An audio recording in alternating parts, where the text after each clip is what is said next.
जय हिंद दोस्तों। आज फिर मिलते हैं भैया एक नए इंपॉर्टेंट वीडियो के साथ। तो आज का टॉपिक है हमारा क्या मोस्ट इंपॉर्टेंट नेम रिएक्शन। इसमें हमने आपको दो पार्ट दे दिया है, ये हमारा तीसरा पार्ट रहेगा। और आज हम स्टार्ट करते हैं भैया कहां से, विलियमसन संश्लेषण अभिक्रिया। क्या? विलियमसन संश्लेषण अभिक्रिया, और इसे बोला जाता है विलियमसन ईथरीकरण विधि भी बोलते हैं। तो ये क्या होता है? विलियमसन संश्लेषण अभिक्रिया जो है ये ईथर बनाने की विधि होती है। क्या भैया? ईथर बनाने की विधि होती है। तो कैसे बनाते हैं? तो जब हम किसी एल्किल हाइलाइड की क्रिया सोडियम एल्का ऑक्साइड के साथ, किसके साथ? सोडियम एल्का ऑक्साइड के साथ कराते हैं तो क्या बनता है भैया? ईथर बनता है। तो इस अभिक्रिया को ही क्या बोला जाता है? विलियमसन संश्लेषण अभिक्रिया कहते हैं। चलो देखते हैं। तो भैया क्या है विलियमसन संश्लेषण अभिक्रिया? जब एल्किल हाइलाइड की क्रिया, जब एल्किल हाइलाइड की क्रिया सोडियम एल्का ऑक्साइड के साथ, सोडियम एल्का ऑक्साइड के साथ कराते हैं तो ईथर प्राप्त होता है। ईथर प्राप्त होता है। तो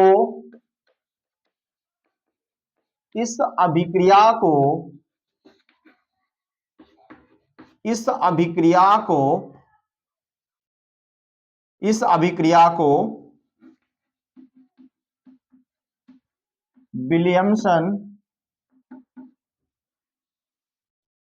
विलियमसन संश्लेषण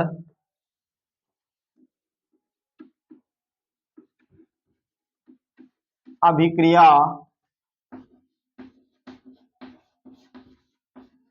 कहते हैं। तो क्या भैया, जब एल्किल हाइलाइड की क्रिया किसके साथ? सोडियम एल्का ऑक्साइड के साथ कराते हैं तो क्या बनता है? ईथर प्राप्त होता है। तो इस अभिक्रिया को ही क्या बोला जाता है? विलियमसन संश्लेषण अभिक्रिया कहते हैं। क्या बोलेंगे भैया? तो इस अभिक्रिया को आप बोलोगे क्या? तो आप बोलोगे विलियमसन संश्लेषण अभिक्रिया कहते हैं। अब जैसे अगर हम इसके एग्जाम्पल की बात करते हैं तो एग्जाम्पल समझते हैं भैया। तो जैसे एग्जाम्पल की बात करें तो देखो यहां पे किसकी क्रिया, तो आप देख लो भैया किसकी, जब एल्किल हाइलाइड की क्रिया, किसके भैया? एल्किल हाइलाइड की क्रिया किसके साथ? सोडियम एल्का ऑक्साइड के साथ, सोडियम एल्का ऑक्साइड के साथ कराते हैं तो देखो इसका सोडियम जो है, इसके किसके साथ? इसके हाइड्रोजन परमाणु के साथ क्रिया करके ये क्या बना लेता है? तो ये बना लेगा भैया NaX बना लेगा। क्या बना लेगा? NaX बना लेता है। और फिर यहां पे देखो क्या बचा है, यहां पे बचा है भैया ROR, यानी कि RO बचा है और यहां पे ये R, तो ये बना लेगा क्या? ROR। इसी को क्या बोलते हैं भैया? तो इसी को बोलते हैं ईथर बोलते हैं। क्या बोलते हैं सर? ईथर बोलते हैं। अब जैसे अगर और इसका एग्जाम्पल बनाना है तो आप इसका एग्जाम्पल और बना सकते हो। जैसे आप जानते हो भाई, आर की जगह पे, यानी कि जहां आर की जगह पे क्या लिख सकते हो? CH3 लिख सकते हो, C2H5 लिख सकते हो, C3H7 लिख सकते हो। ये ऐसे बहुत सारे, यानी कि आर की value CH3, C2H5, C3H7, C4H9 ऐसे आप लिख सकते हो। जैसे यहां पे देखो, जैसे आर की जगह पे, भैया हमने CH3 ले लिया, CH3 ले लिया, और x की जगह पे आप क्या लिख सकते हो? x की जगह पे आप लिख सकते हो Cl Br फ्लोरीन, यानी कि Fi, ये सारी चीजें लिख सकते हो। तो यहां पे जैसे एग्जांपल आप बनाओगे तो इसका एग्जांपल क्या बनेगा? देखो R की जगह पे जैसे हमने क्या ले लिया, R की जगह पे हमने CH3 ले लिया, ठीक है। और X की जगह पे जैसे आप ले लो भैया ब्रोमीन ले लो, है ना, ब्रोमीन ले लो। फिर उसका भैया किसके साथ, यानी कि आर की जगह पे, यहां भी आर की जगह पे CH3 लेना चाहते हो तो CH3 ले लो, C2H5 लेना चाहते हो तो C2H5 लेके बना सकते हो। जैसे आर की जगह पे, यहां भी हमने क्या ले लें, CH3 ले लें, और यहाँ पे क्या है, Na। अब इसका जब एग्जाम्पल बनाएंगे तो देखो यहाँ पे क्या होगा, इसका जो Br है ये किससे रिएक्शन करेगा, ये किससे कर जाएगा, सोडियम से कर जाएगा। और जब सोडियम से करेगा भैया तो ये क्या बना लेगा, ये बना लेगा NaBr बना लेगा। फिर उसके बाद भाई ये कितना, ये पूरा जो भाग है किससे क्रिया कर जाएगा, CH3 से। तो ये बना लेगा क्या, CH3O CH3 बना लेगा। क्या बना लेगा, CH3O CH3 बना लेगा। फिर जैसे भाई ये हमारा फर्स्ट रिएक्शन है, जैसे सेकेंड रिएक्शन की बात करते हैं, जैसे सेकेंड रिएक्शन की बात करें, जैसे R की जगह पे आप क्या ले लो, जैसे R की जगह पे आप C2H5 ले लो, क्या लिख, C2H5 ले लो, और यहां पे Br या क्लोरीन ब्रोमीन या कुछ भी, यानी कि आयोडीन या फ्लोरीन कुछ भी ले सकते हो। तो यहाँ पे हमने Br ले लिया। फिर जैसे यहाँ पे भैया ये R की जगह पे आप ले लो C2H5 ले लो, तो C2H5 ले लो, है ना। और फिर यहाँ पे Na, तो Na ले लो, तो ये क्रिया करेगा। तो देखो इसका जो Na है किससे क्रिया करेगा, ये फिर से Br से क्रिया कर जाएगा। तो ये क्या बना लेगा, तो ये बना लेगा भैया NaVr बना लेगा। और फिर से ये C2H5O जो है, देखो यहाँ पे C2H5O बचा है, क्या बचा, C2H5O बचा है। तो ये फिर से C2H5 से क्रिया करेगा, तो ये C2H5 बना लेगा। तो ये बन गया C2H5O C2H5। तो ये है भैया हमारी विलियमसन संश्लेषण अभिक्रिया। तो देखो यहाँ पे और समझ लो, जैसे इसका नाम लिखना है तो कैसे आप लिखोगे, तो जैसे यहाँ पे तो आप इसका नाम तो आप ऐसे सीधे कर सकते हो, क्या कर, देखो जैसे आप, जैसे इसका नाम क्या है, एल्किल हाइलाइड, एल्किल हाइलाइड, इसको आप क्या बोल सकते हो, मेथिल ब्रोमाइड, है ना, इसको एथिल ब्रोमाइड बोल सकते हो। लेकिन जैसे ईथर का नामकरण करना होता है तो कैसे करते हैं, तो देख लो यहाँ पे ईथर का नामकरण करोगे, जैसे आपके पास ये ROR है, ठीक है, अगर इसका आपको नामकरण, तो ये ईथर का फार्मूला होता है ROR। तो आपको कैसे करना है भाई, तो देखो अगर आप जिधर छोटी चैन होगी, जिधर क्या होगी भाई, छोटी चैन है, जिधर छोटी चैन है, अगर जिधर छोटी छोटी श्रृंखला है, तो याद रखना छोटी श्रृंखला के साथ आप ऑक्सीजन लोगे, क्या लोगे, ऑक्सीजन लोगे, और इसको लिखोगे क्या, इस वाले को क्या लिख लोगे, एल्कोक्सी, ये लिख लो, है ना। और इधर वाले को क्या लिखोगे, जो बचा है इसको लिखा जाएगा एल्केन, क्या हो जाएगा, एल्केन,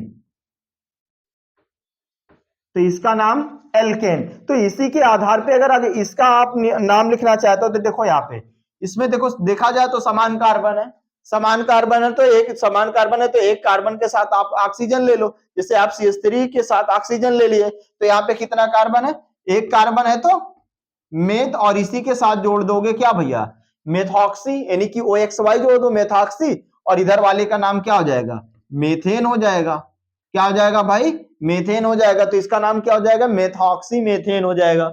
अब जैसे भाई इसका नाम लिखना है तुमको, तो अब देखो इसमें भी कार्बन क्या है, इसमें भी देखा जाए तो दोनों तरफ कार्बन क्या है, समान है। तो किसी एक और आप क्या करो, ऑक्सीजन ले लो, जैसे मैंने इसके साथ क्या ले लिया, ऑक्सीजन ले लिया। तो ऑक्सीजन लोगे तो भैया इसको आप लिखोगे क्या, देखो कितने कार्बन है, दो कार्बन है ना, तो दो कार्बन को आप क्या लिखोगे, एथ लिखोगे, क्या लिखोगे, एथ लिखोगे, और ऑक्सीजन इसी के साथ लियो तो एथॉक्सी हो जाएगा, क्या हो जाएगा, एथॉक्सी हो जाएगा। अब देखो इधर बाहर कितने कार्बन है, दो कार्बन है, तो दो कार्बन है, तो भैया इसको भी आप क्या लिख सकते हो, एथेन। तो मतलब इसका नाम क्या हो जाएगा, एथॉक्सी एथेन हो जाएगा। अब जैसे मान लिया जाए, एक ऐसे एग्जांपल समझ लो, जैसे मान लिया जाए मेरे पास CH3O CH2 CH3 है, ये है। जैसे इसका नामकरण करोगे तो आप कैसे करोगे, तो देखो यहाँ पे ये छोटी चैन है, जो छोटी चैन है उस छोटी चैन के साथ आप क्या ले लो, ऑक्सीजन ले लो। तो जब जैसे भैया इसका ऑक्सीजन लोगे तो इसका आप नाम लिखो, देखो इसमें कितने कार्बन है, इसमें एक कार्बन है, तो मेथ, और ऑक्सीजन लियो तो मेथॉक्सी, है ना। अब इधर कितने कार्बन है, दो कार्बन है, तो दो कार्बन है, तो भैया एथेन, क्या हो जाएगा, इसका नाम हो जाएगा एथेन। तो इस प्रकार से ईथर का नाम लिखा जाता है। और ये हम समझ क्या रहे थे भैया, विलियमसन संश्लेषण अभिक्रिया। क्या समझ रहे थे, विलियमसन संश्लेषण अभिक्रिया। तो याद रखना इंपॉर्टेंट टॉपिक है। फिर इसके बाद हम पढ़ते हैं आगे अगला टॉपिक, वो हमारा रहेगा का सैंड मायन अभिक्रिया, गटरमैन अभिक्रिया, बुल्ज सीमेंस अभिक्रिया। इसके बाद हम टॉपिक पढ़ने वाले हैं। तो चलो समझते हैं भैया, इसके बाद हम समझने वाले हैं क्या सैंड मायर अभिक्रिया क्या होती है, इसके बारे में पढ़ते हैं। टॉपिक जैसे हम स्टार्ट कर, अगला टॉपिक जो हमारा रहेगा भैया सैंड मायर अभिक्रिया। जैसे हम सैंड मायर अभिक्रिया की बात करें तो सबसे पहली बात तो याद रखना, जो सैंड मायर अभिक्रिया है ये किससे संबंधित है, तो एरोमेटिक से संबंधित है, एरोमेटिक कंपाउंड से संबंधित है। यानी कि अगर हम इसकी बात करते हैं सैंड मायर अभिक्रिया की, तो याद रखना जब हम क्या करते हैं, बेंजीन डाइएजोनियम क्लोराइड की क्रिया किसके साथ, कॉपर क्लोराइड और HCl के साथ कराते हैं। क्या भैया, किसके साथ, जब बेंजीन डाइएजोनियम क्लोराइड की क्रिया कॉपर क्लोराइड और हाइड्रोक्लोरिक अम्ल के साथ कराते हैं तो बनता क्या भैया, हेलो यानी क्या बनेगा, हेलो एरिन, या कह सकते हो आप हेलो बेंजीन बनता है। तो देखो जैसे अगर हम रिएक्शन समझते हैं तो यहां पे देखो, जब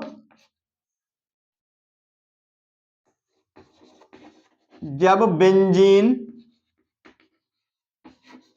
डाई एजोनियम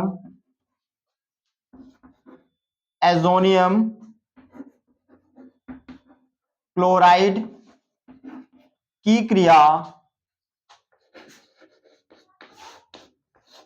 क्रिया कॉपर क्लोराइड और HCl के साथ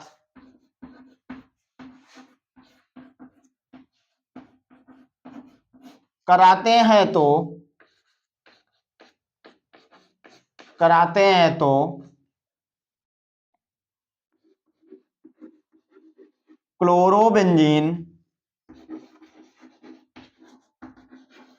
क्लोरोबेंजीन प्राप्त होता है।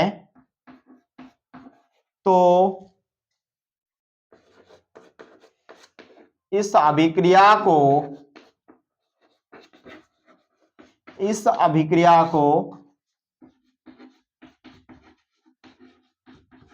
सैंड मायर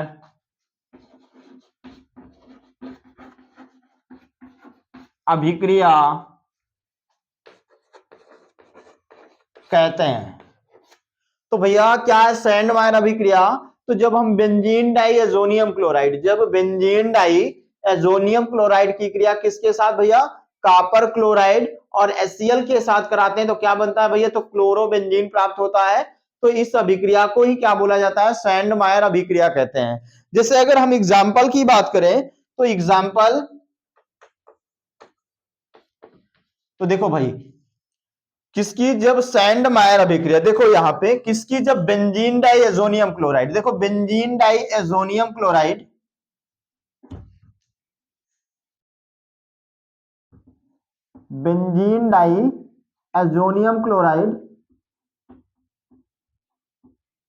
ये होता है भैया बेंजीन डाइएजोनियम क्लोराइड का, बेंजीन डाइएजोनियम क्लोराइड का फार्मूला या तो आप कह सकते हो C6H5N2Cl, ये होता है C6H5N2Cl। अब इसका रिएक्शन आप किसके साथ कराओगे, तो याद रखना है भाई किसके साथ कराओगे, क्यूब, देखो कॉपर क्लोराइड प्लस HCl। अब इसको क्या करना पड़ेगा, हीट करना पड़ेगा। तो होता क्या भैया, यहां से इतना भाग, ये दोनों नाइट्रोजन, ये भैया नाइट्रोजन बनके यहां से N2 बनके क्या हो जाता है, निकल जाता है और खाली क्या बचता है, तो यहां पे देख लो ये बेंजीन रिंग बचेगा और यहां पे ये Cl बचेगा। ये तो ये क्या बना लिया, तो ये बना लिया भैया क्लोरोबेंजीन। क्या बना लिया, तो ये बना लिया क्लोरोबेंजीन बना लिया। तो भैया ये क्लोरोबेंजीन बना लिया, तो इस अभिक्रिया को ही क्या बोला जाता है, सैंड मायर अभिक्रिया बोलते हैं। क्या बोलोगे, सैंड मायर अभिक्रिया।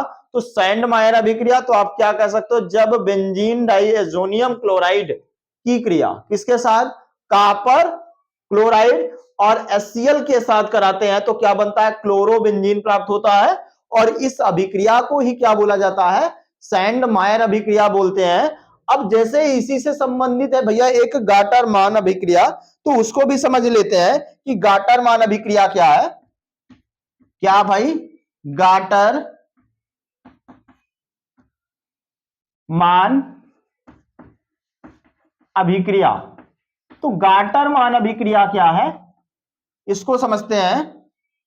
तो देखो गाटर मान अभिक्रिया बिल्कुल सेम टू सेम यही है, बस थोड़ा सा अंतर जो हो जाता है, अंतर क्या होता है, यहां पे जैसे कॉपर क्लोराइड है तो यहां पे जो लिया गया भैया खाली कॉपर से ही कराया गया है, और यहां पे सैंडमायर में कॉपर क्लोराइड है और यहां पे बाकी कॉपर से, बाकी सेम टू सेम यही रिएक्शन होता है। तो देखो समझते हैं, तो क्या गाटर मान अभिक्रिया, तो आप कह सकते हो जब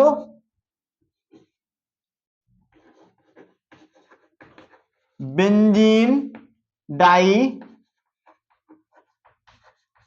एजोनियम क्लोराइड की क्रिया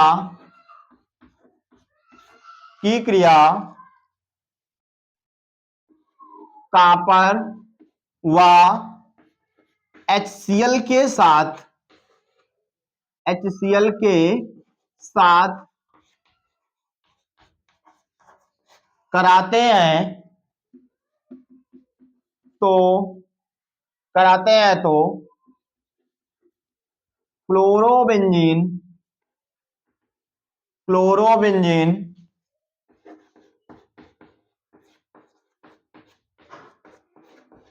प्राप्त होता है। तो इस क्रिया को ही आप क्या बोलोगे, तो इसी अभिक्रिया को आप क्या बोलोगे, गाटर मान अभिक्रिया। जैसे अगर एग्जाम्पल की बात करते हैं तो समझो एग्जाम्पल, तो क्या भैया, जब बेंजीन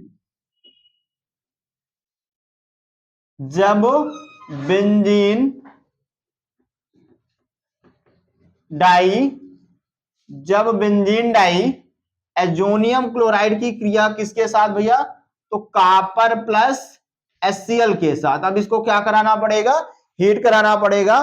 तो फिर से वही काम होता है, यहां से क्या होता है, यहां पे NN2 यानी कि नाइट्रोजन गैस बनके यहां से क्या हो जाती है, अलग हो जाती है। नाइट्रोजन गैस बनके यहां से क्या हो जाती है, अलग हो जाती है। और बनता क्या है भाई, तो बन जाता है क्या, क्लोरोबेंजीन। क्या बनेगा, क्लोरोबेंजीन। क्या बनेगा, क्लोरोबेंजीन। और इस अभिक्रिया को ही क्या बोला जाएगा, गाटर मान अभिक्रिया। और दोनों अभिक्रियाएं जो है भाई एग्जाम में पूछी गई है, इंपॉर्टेंट है, इस बात को याद रखना।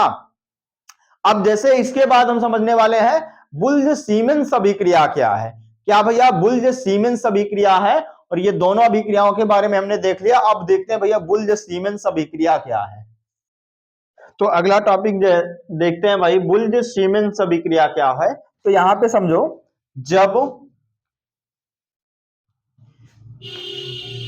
जब बेंजीन डाई एजोनियम क्लोराइड की क्रिया हाइड्रोबोरिक अम्ल के साथ, इसका जो फार्मूला होता है भाई ये होता है HbF4। क्या भैया, HbF4 होता है हाइड्रोबोरिक अम्ल के साथ होती है तो फ्लोरोबेंजीन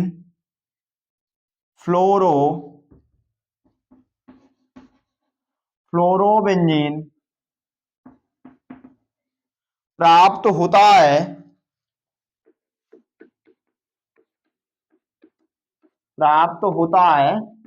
तो इस अभिक्रिया को क्या बोलोगे? इस अभिक्रिया को बुल्ज सीमेंस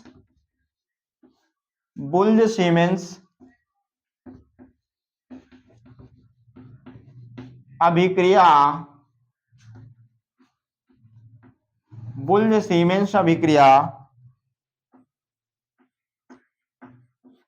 कहते हैं। तो बुल्ज सीमेंस अभिक्रिया क्या होती है? तो बुल्ज सीमेंस अभिक्रिया जब बेंजीन डाइएजोनियम क्लोराइड की क्रिया हाइड्रोबोरिक अम्ल के साथ होती है तो भैया फ्लोरोबेंजीन प्राप्त होता है। तो इस अभिक्रिया को ही क्या बोला जाता है? बुल्ज सीमेंस अभिक्रिया कहते हैं। अब जैसे अगर हम एग्जाम्पल की बात करें भाई, अगर हम एग्जाम्पल की बात करते हैं तो देखो किसकी क्रिया? जब बेंजीन डाइएजोनियम क्लोराइड, तो बेंजीन डाइएजोनियम क्लोराइड, तो अभी हमने बताया भैया बेंजीन डाइएजोनियम क्लोराइड का फार्मूला बताया, ये होता है क्या? ये, यानी कि अगर हम फार्मूले की बात करें तो याद रखना C6H5N2Cl होता है। ठीक है, तो अगर हम इसका रिएक्शन किसके साथ भैया? हाइड्रोबोरिक अम्ल के साथ कराते हैं। किसके साथ? हाइड्रोबोरिक अम्ल के साथ कराते हैं। तो होता क्या है भाई? तो यहां से समझो, यहां से क्या होगा? जो BF, देखो यहां से सबसे पहले तो इतना भाग, यहां से ये N2 निकल जाएगा। क्या हो जाएगा? यहां से N2 निकल जाएगा, और N2 निकल जाएगा भाई, तो ये निकल गया N2 बन के, और यहां से देखो ये बन के जो Cl है ये H से क्रिया कर लेगा। किससे करेगा? H से क्रिया कर लेगा, तो HCl बना लेगा। क्या बनाएगा? HCl बना लेता है।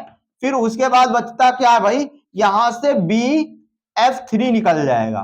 क्या निकल जाएगा? BF3 निकल जाएगा। फिर उसके बाद क्या बचेगा भाई? तो उसके बाद बचता क्या है तुम्हारे पास? देखो ये बेंजीन रिंग बचा है। क्या बचा है? बेंजीन रिंग बचा है, और यहां से एक फ्लोरीन बचा है। क्या बचा है? फ्लोरीन। तो ये क्या बना लिया? तो ये बना लिया भैया फ्लोरोबेंजीन। क्या बना लिया? फ्लोरोबेंजीन बना लिया। तो ये बना लिया फ्लोरोबेंजीन, और ये इस अभिक्रिया को ही क्या बोलेंगे? बुल्ज सीमेंस अभिक्रिया कहते हैं। क्या बोलोगे? बुल्ज सीमेंस अभिक्रिया कहते हैं। कि बुल्ज यानी कि क्या है ये? बुल्ज सीमेंस अभिक्रिया। तो एक बार फिर से आप देख लो कि जब बेंजीन डाइएजोनियम क्लोराइड की क्रिया हम किसके साथ? हाइड्रोबोरिक अम्ल के साथ कराते हैं। किसके साथ? हाइड्रोबोरिक अम्ल यानी कि HBF4 के साथ कराते हैं, तो क्या बनता है भैया? फ्लोरोबेंजीन बनता है। क्या बनेगा? फ्लोरोबेंजीन प्राप्त होता है। तो इस अभिक्रिया को ही क्या बोला जाएगा? बुल्ज सीमेंस अभिक्रिया कहते हैं। ठीक है, और ये हो गई इसकी डिफिनीशन, और ये हो गया भैया इसका एग्जाम्पल। तो अब ये आज हमारे 4 रिएक्शन हुए हैं, जो चारों रिएक्शन हुए हैं बहुत इंपॉर्टेंट टॉपिक है, एग्जाम में पूछे गए हैं। और अगला जो टॉपिक हम देखेंगे भैया, जैसे हेलोफार्म अभिक्रिया है ना? हेलोफार्म में अभिक्रिया, जैसे हम क्लोरोफार्म बनाएंगे, आइडोफार्म बनाएंगे, ब्रोमोफार्म बनाएंगे। तो ये हमारी अभिक्रियाएं हैं। और इस टॉपिक में, और जैसे DTT है, तो ये भी बहुत इंपॉर्टेंट टॉपिक है। तो इसके बाद अगला जो टॉपिक है हमारा, ये सारी टॉपिकों पे बात होगी। आज के लिए बस इतना ही है।